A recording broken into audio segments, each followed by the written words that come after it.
dans la dernière ligne droite, enfin j'ai envie de dire, après 25 années de négociations.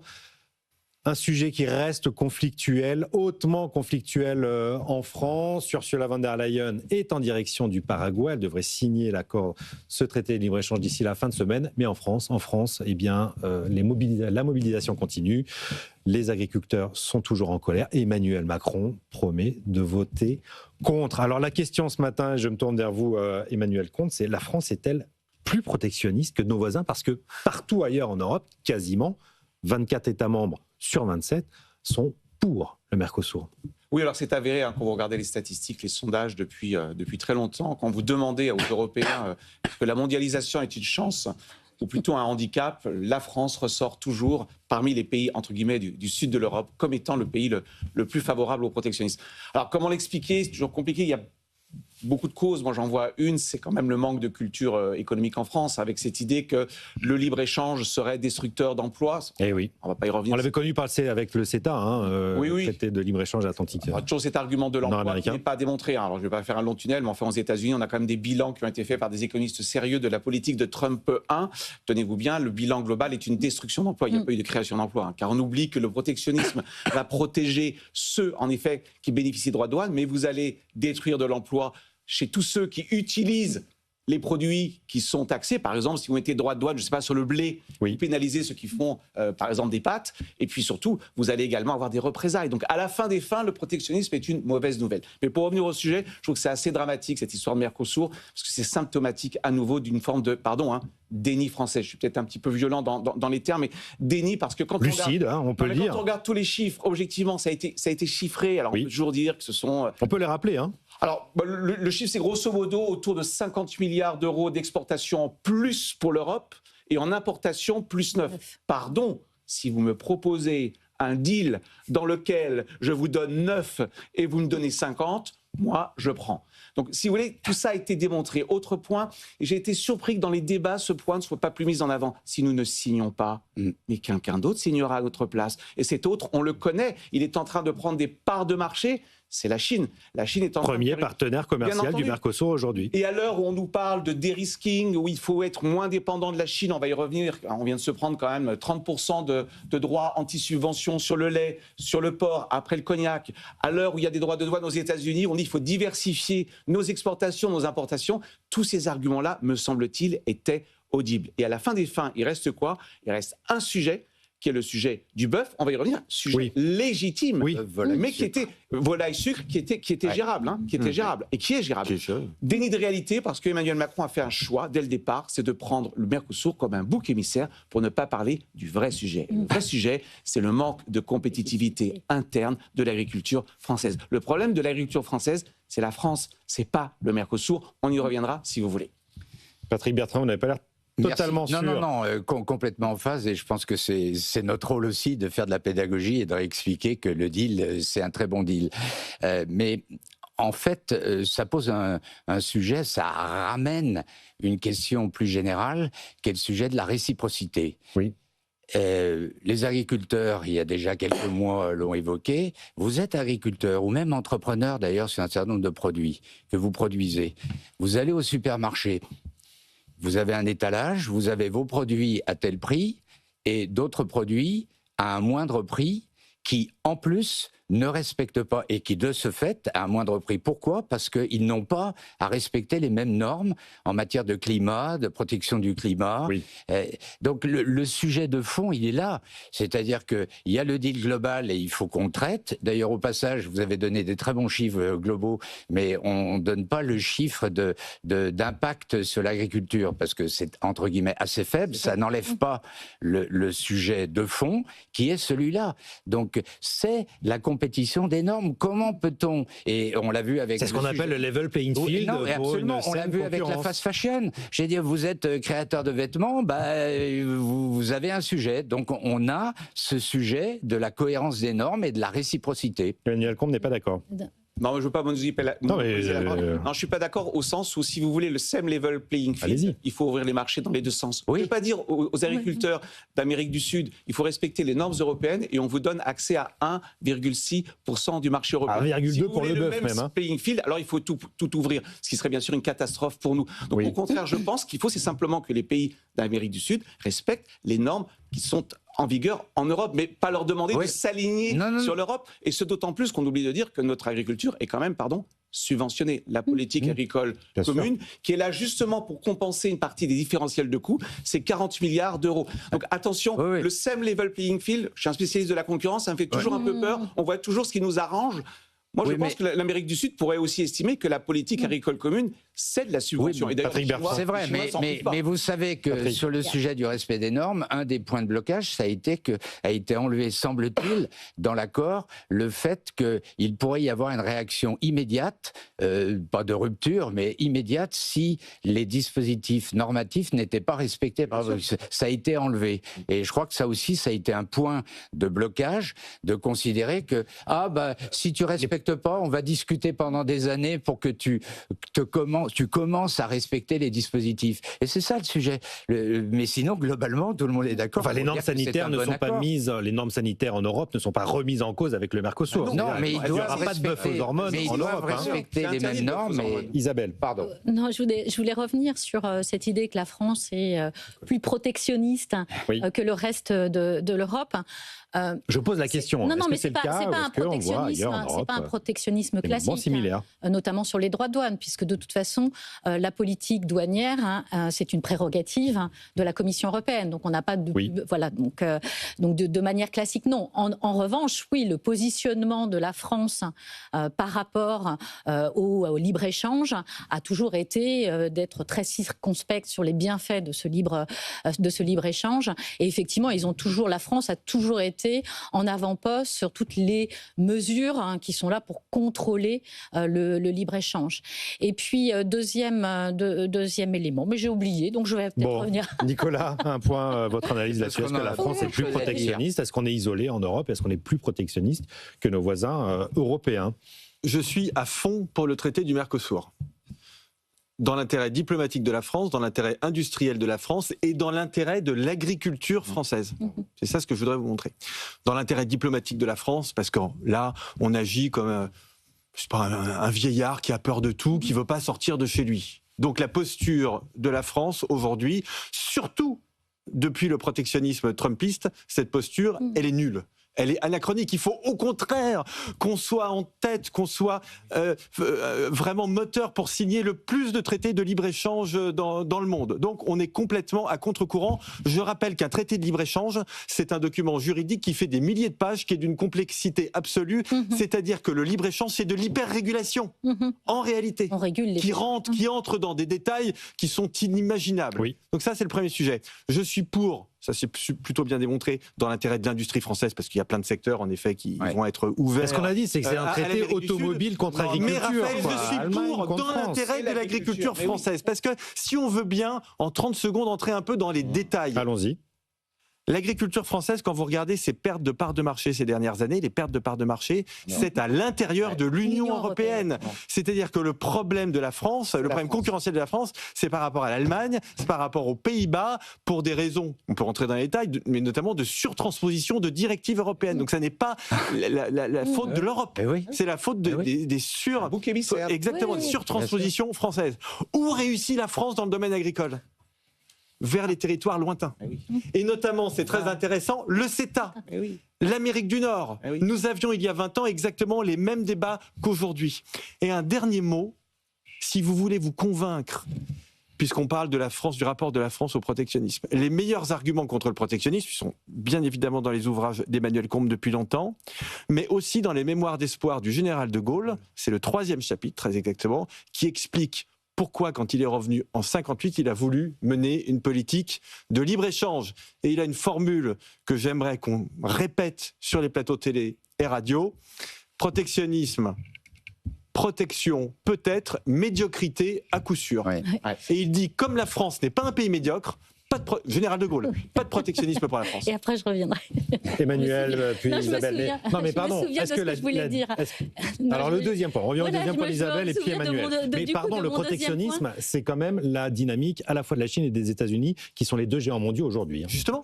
Oui. Et donc, c'est par rapport à ce qu'on disait du Mercosur, en fait, c'est gagnant pour la France. Le politique doit servir l'intérêt général. Et donc, normalement, devrait servir cet intérêt général. Et comme c'est positif, on aurait dû signer le Mercosur dans ce sens-là. Or, on est dans des politiques catégorielles. On est dans le règne du populisme, de l'émotion.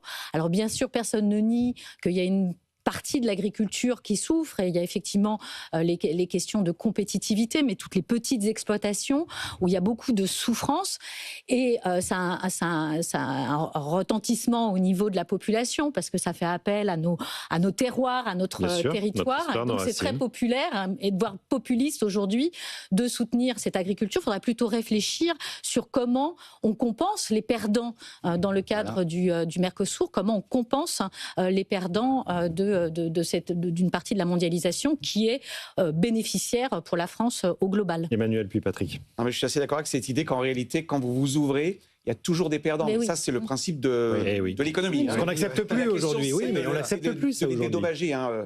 Je voudrais revenir sur ce que disait Nicolas, parce que pour moi, c'est fondamental. On nous a présenté le Mercosur comme un accord pro-industrie contre l'agriculteur. C'est faux contre l'agriculture. Je vous rappelle que la France est très forte dans les vins et spiritueux. C'est bien de l'agriculture, je suis désolé. Et qui souffre aujourd'hui. Qui souffre avec le cognac. Avec l'arrachage des vignes. Les fromages, les AOC, alors ça peut paraître anecdotique. Amusez-vous à regarder, je rejoins Nicolas, l'accord avec le Japon. Explosion des exportations de fromages français AOC. Tout ça, ça pèse dans la balance commerciale. Je le dis souvent, ça peut paraître étrange. Le quatrième solde commercial de la France, après l'aéronautique, les cosmétiques, j'ai plus le troisième, c'est les produits du terroir. Les produits du terroir, ça marche. Ça marche. Négatif. Donc, et puis c'est une différenciation. C'est tellement incroyable cette histoire. La France a un excédent commercial avec le Mercosur. L'Europe a un excédent commercial avec le Mercosur. On se tire une balle dans le pied. Tout ça, en effet, pour des intérêts purement, je dirais, électoralistes. Attention, je ne dis pas qu'il n'y a pas de problème et que je comprends la colère des agriculteurs. Bien sûr. Mais on a fait du Mercosur un bouc émissaire. Le bouc émissaire, ça sert à ne pas traiter les sujets. C'est bien de rappeler que l'origine du mal vient de la surtransposition et d'une montée en gain de raté, probablement, et de la concurrence européenne. Mais Emmanuel a raison de souligner les vins et les spiritueux, et on peut rajouter, puisque vous parliez des AOC, c'est que dans l'accord, il y a protection aussi de 350 indicateurs géographiques, qui sont la protection des marques, le Roquefort, le Comté, enfin des marques, la façon dont on produit, et donc des marques. Et donc il y a des aspects positifs. Et dans ce type de situation, le sujet, Emmanuel l'a évoqué, c'est comment on compense. Comment on aide ? Parce qu'il y a une vraie détresse. On ne peut plus raisonner, ils ne peuvent plus raisonner, et on le comprend intellectuellement, comme le ferait un dirigeant d'entreprise. C'est la triple là, qui intervient pour les raisons que j'évoquais tout à l'heure. On m'oblige à produire de telle façon, et puis on va avoir des produits qui vont arriver et qui ne sont pas produits de la même façon. C'est très dur à accepter. Oui, et puis par ailleurs, c'est vrai que cette agriculture, ces petits exploitants, c'est ceux qui s'appellent des paysans, ils participent à l'aménagement du territoire. Christian Saint-Etienne a une proposition, c'est qu'on les paye 800 € par mois pour l'entretien. Les questions environnementales, etc. Paysagères, ils doivent être dédommagés. Pour aider les 100 000 fermes qui ont beaucoup de mal aujourd'hui, effectivement. Il y a deux sujets. Il y a la question de comment on compense. Ça, c'est dans l'accord, comme disait Nicolas, c'est super technique l'accord. La clause de sauvegarde, c'est que si le prix où les volumes augmentent ou baissent de plus de 5%, automatiquement... ça a été ramené de 8 à 5%. Il y a un fonds de soutien, et on ne parle pas de milliards, on parle de quelques centaines de millions d'euros. Pour moi, le vrai deal, et ça c'était au président Macron de le faire dès le départ, le vrai deal, c'était de leur dire, le Mercosur va vous être défavorable, en effet, pour certains producteurs sur volaille, bœuf. On fait la vraie réforme interne qui s'appelle la simplification. Je constate qu'on a attendu quoi ? On a attendu il y a 15 jours. On attend toujours les décrets de la loi du vent. Respect pour notre Premier ministre qui dit voilà, je vais ouvrir le sujet de la simplification. Il fallait faire un deal. Notre problème est interne. Il a fait un choix. Il s'est enfermé dans ce choix. C'est le déni de réalité. Je vais prendre le Mercosur comme le bouc émissaire. À la fin, vous avez tout perdu. Vous avez perdu votre crédibilité en Europe et vous n'avez pas résolu le problème. Pardon, Mercosur ou pas Mercosur, les problèmes des agriculteurs restent. Ils sont structurels. On va passer des terres agricoles aux terres rares. Il y a une réunion importante qui se tient aujourd'hui des ministres du G7 à Washington.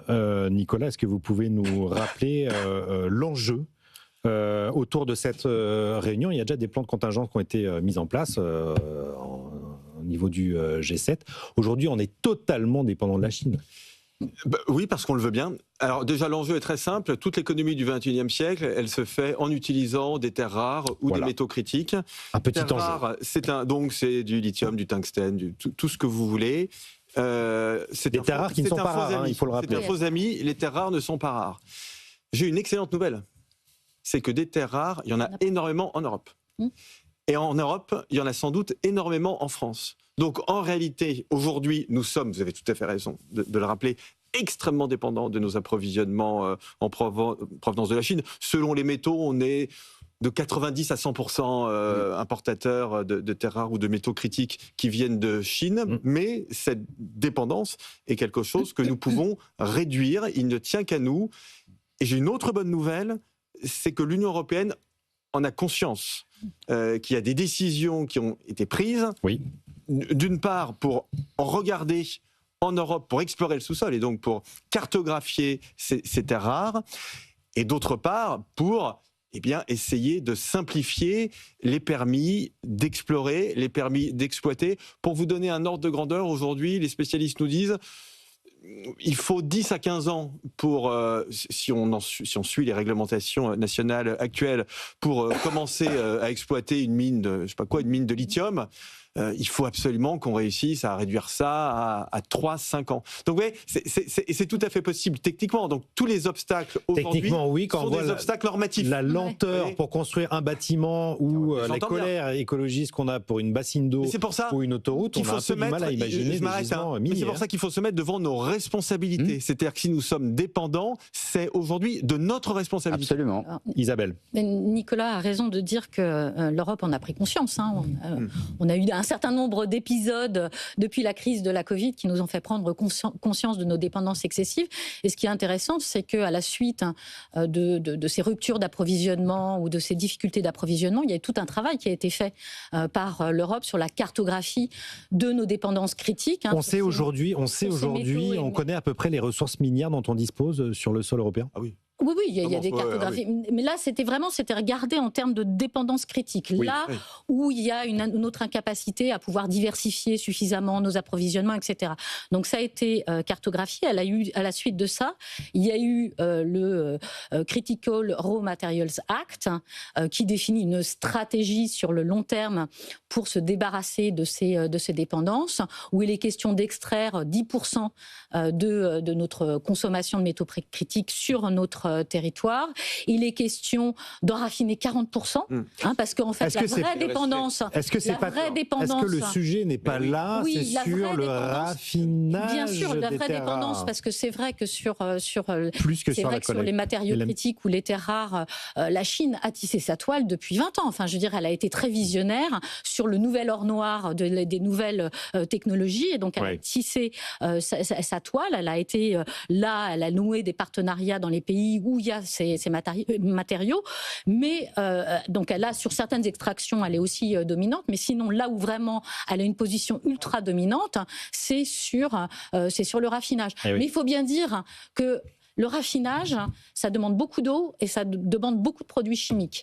Et donc, ils ont assumé un coût environnemental qu'on ne voulait pas assumer en Europe depuis très longtemps. C'est ça. Mais je reviens sur l'acte, donc la loi qui avait été promulguée, et donc dans cette vision de long terme, il y a aussi la question... C'était quand ça, pardon, mais ça fait combien de temps? Ça fait 2023, me semble-t-il. Il y a 2 ans, le raw material, c'est 2024. 2024. Enfin, et il y a aussi l'idée du recyclage. Il faut créer des filières de recyclage. Il faudrait recycler à hauteur de 25% ces métaux critiques, et puis continuer à faire de la recherche, de l'innovation pour trouver des alternatives à ces métaux critiques. Patrick. Juste pour compléter, parce que je crois que tout a été dit, rappelez quand même à ceux qui nous écoutent pourquoi c'est important. Parce que c'est décisif pour la souveraineté de nos pays en matière de spatial, de défense, de téléphonie, de médical, tout ce qui est IRM, etc. On a absolument besoin de ça. Vous l'avez parfaitement souligné, on peut le résumer d'ailleurs sous la forme que le sujet des terres rares, c'est pas un problème de nature géologique, c'est un problème de nature industrielle. Et ça nous ramène au 3e point, réindustrialisation et au tout dernier point, on revient au sujet des normes. C'est-à-dire, on pourrait imaginer qu'on a les compétences, et il y a un certain nombre de compétences pour raffiner et recycler, mais comme c'est polluant et comme il y a des normes, on ne va pas le faire. Donc, on tourne en boucle et c'est un peu le sujet qu'on peut reprocher, même si ce sont des sujets extrêmement compliqués, aux politiques et à l'Europe d'une façon générale, c'est qu'ils mêlent en permanence des sujets qui peuvent être en apparence contradictoires et ils ne font pas les choix. On a une entreprise qui s'appelle Eramet en France, Emmanuel Combe, ça très bien normalement. Pour revenir sur ce que disait Isabelle, c'est super important, il faut raisonner en chaîne de valeur. Ce qui est important, c'est pas l'extraction en tant que telle, c'est ensuite la capacité à raffiner, puis à faire des aimants, à faire des produits à la fin. Donc en fait, si vous raisonnez en chaîne de valeur, là, c'est de la politique industrielle. Ça, et on est bon ou pas là-dessus? Bah non, on est complètement largué. Mais après, c'est toujours pareil, c'est une question de volonté politique et quand même beaucoup d'argent. Beaucoup d'argent, tout ça, ça s'appelle des grands programmes de politique. Et un peu de planification aussi, peut-être, anticipée. L'Euro Material Act, c'est l'horizon, c'est 2030. 2030, c'est dans... C'est demain. C'est bientôt, ouais. Et d'ailleurs, c'est intéressant quand vous regardez ce texte, il vous dit simplement 10% au niveau de l'extraction. Par contre, 40% dans la transformation. C'est que l'Europe a bien compris que le nerf de la guerre, il est plutôt au milieu. Par contre, vous l'évoquez, Emmanuel, c'est très coûteux, d'où d'ailleurs les tentatives de créer des prix minimums sur les terres rares, parce qu'effectivement, le sujet, je crois qu'il y a une expérience... C'est une des grandes questions de la réunion à Washington aujourd'hui, c'est ces prix planchers. Oui, je crois qu'il y a une question au Japon, ils ont trouvé des terres rares dans de la vase, dans des zones profondes. Le coût d'exploitation est considérable. Donc, le sujet de prix plancher... Oui, mais ils sont indépendants, les Japonais. C'est les seuls membres du G7 qui sont indépendants, qui sont beaucoup moins indépendants que la Chine. Privé, si le prix est volatile et si le prix est notamment très bas, je crois que le prix du cobalt a chuté, quelle est l'incitation à investir? Donc, il faut quand même garantir sur un horizon de long terme une sorte de prix de référence. Si le prix de marché est en dessous, vous compensez. Enfin, c'est des choses assez classiques. Je crois que les Américains le font d'ailleurs. Donc, si vous voulez une politique... Je crois que c'est un des sujets de la réunion aujourd'hui à Washington, Nicolas Bouzou. Absolument. L'une des principales difficultés à laquelle on va se heurter quand on va rentrer dans le dur, c'est-à-dire quand véritablement il s'agira de rouvrir des mines et des usines de raffinage, ça va être l'argument écologique. Et en fait, bon courage politiquement, lui. Oui, mais bassine d'eau à Sainte-Soline. Bon courage politiquement, oui, il faut avoir du courage politiquement, je vous le confirme. Mais enfin, c'est quand même, les arguments sont quand même du côté de ceux qui veulent faire cette exploitation. Pourquoi ? Parce que d'une part, pour tout ce qui est éolienne, panneaux photovoltaïques, éco-efficacité énergétique, on a besoin en réalité de ces métaux critiques et de ces terres rares. Donc, s'interdire de les extraire et de les raffiner et de les exploiter, c'est se mettre une contrainte pas possible, notamment en matière de développement des énergies renouvelables. Ça, c'est la première chose. La deuxième chose... Emmanuel, mais c'est toujours pareil en économie, il disait tout à l'heure, si on ne signe pas le Mercosur, quelqu'un d'autre le fera à notre place. Si on ne fait pas du tungstène, d'autres le feront, et sans doute pas avec nos capacités écologiques et les efforts qu'on va faire, par exemple, en matière d'utilisation d'eau, qui est en effet un sujet fondamental. Non, on peut sur les processus industriels, d'ailleurs, on voulait vendre la mine responsable, c'est bien l'idée qu'on est en capacité d'avoir des processus industriels un peu plus en compatibilité avec les objectifs environnementaux, même si, bien évidemment, à la base, c'est quand même des processus qui sont polluants. Il faut se rappeler que, quand même, la France a été, pendant très longtemps, un endroit de raffinage des terres rares pour l'ensemble de l'Europe. Je crois que c'était 80% des terres rares à côté de La Rochelle, me semble-t-il, qui étaient... Donc, on a aussi encore... Enfin, espérons qu'on n'ait pas complètement perdu. Donc, on a laissé mourir cette filière qui était absolument indispensable. Même les terres rares, parce que, vous voyez, la Belgique, par exemple, la Wallonie, est en train de rouvrir des mines. Donc, ce sont des mines de métaux critiques de terres rares à des endroits qui ne sont pas éloignés, en réalité, des mines de charbon d'antan. Vous voyez, donc, ils arrivent. Le gouvernement belge, en ce moment, est vraiment très bien. C'est des gens assez formidables et assez courageux qui avancent beaucoup sur le plan énergétique.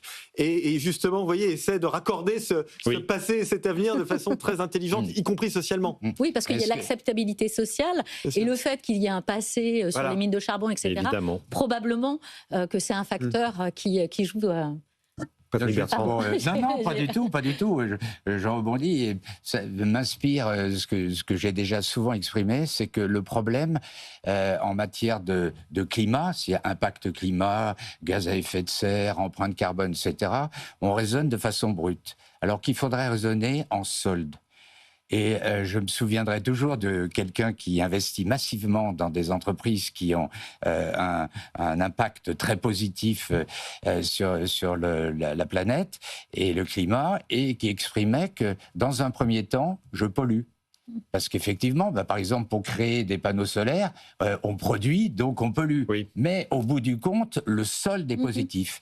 Et sur le plan de la méthodologie du raisonnement, je trouve incroyable qu'en permanence, on nous assène l'impact brut, immédiat, mais comme vous l'avez très bien exprimé, comme utiliser les terres rares, c'est utiliser des technos qui vont permettre d'avoir un impact positif sur la planète, raisonnons sur l'ensemble du cycle et en solde. Est-ce qu'en solde, ça va être positif? Il y a ce qu'on voit et ce qu'on ne voit pas, voilà. Frédéric Bastiat. De l'intérêt d'être économiste. Comme le disait Nicolas, un point très important, ce que j'appelle le contrefactuel. Toujours se dire, si je ne le fais pas, qu'est-ce qui se passe? Quand on commence à se poser des questions comme ça, on voit le monde autrement. Ou si je le fais, quel va être l'impact entre le négatif et le positif? Est-ce qu'on est en externalité, en solde, en externalité positive? Allez, pour voir le monde autrement, écoutez les experts tous les jours, 10h, 11h. Vous n'entendrez rien d'autre de similaire ailleurs. On se retrouve tout de suite dans une minute. Après une très courte page de publicité, on va revenir sur le budget.